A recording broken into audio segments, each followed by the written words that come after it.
These veterans have come together in their defense of our national security. They believe in maintaining the strongest military the world has ever known.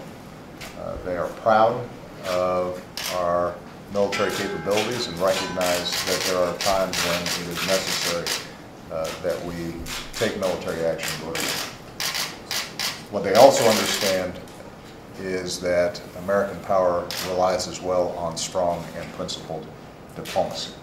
And that's why, working together, they have been active and instrumental in promoting the need for us to implement this Iran deal. They do so not because they trust Iran, they do so not because they fail to recognize the real dangers that Iran in the past has posed and continues to pose to regional stability, but they do so because they understand that our ability to solve a massive national security problem and prevent Iran from getting nuclear weapons without resort to war is a historic achievement and has to be pursued.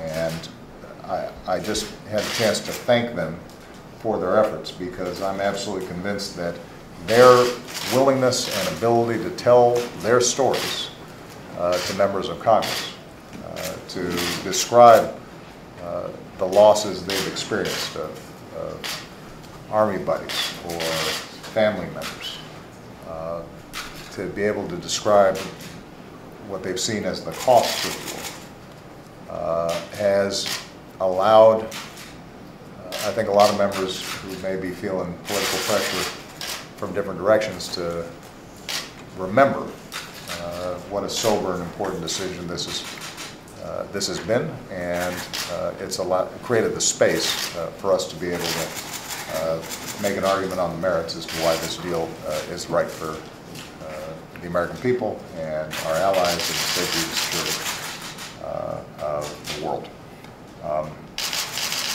There are times where, in a debate like this, we hear a lot of loose talk, casual threats of military force, false promises that military actions will be easy or simple or relatively costless.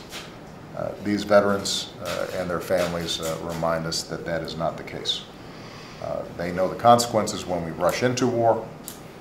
They understand what it means when we act without broad international support and when we fail to consider unintended consequences.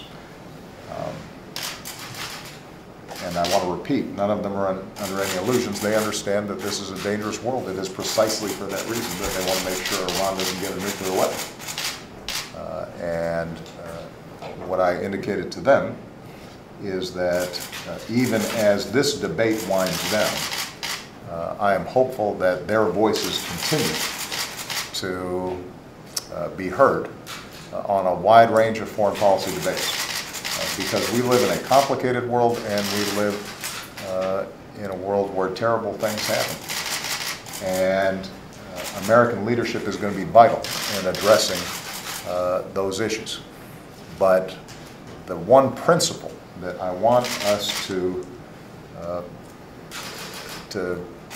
remember every time we make a decision is that American power is not restricted just to our military actions, that we have a lot of tools in the toolkit, and that we have to try to solve problems without resort to military force, understanding that at the end of the day there may be times where we have to act militarily. But we don't do so as a first resort, and we certainly don't do so on the basis of political considerations, because the sacrifices are too significant and the stakes are too high. And I think these veterans and Gold Star family members, they can remind us of that each and every day. I will continue over the next 14 months to have to make some tough decisions in concert with Secretary Kerry and Secretary Carter and the rest of my national security team.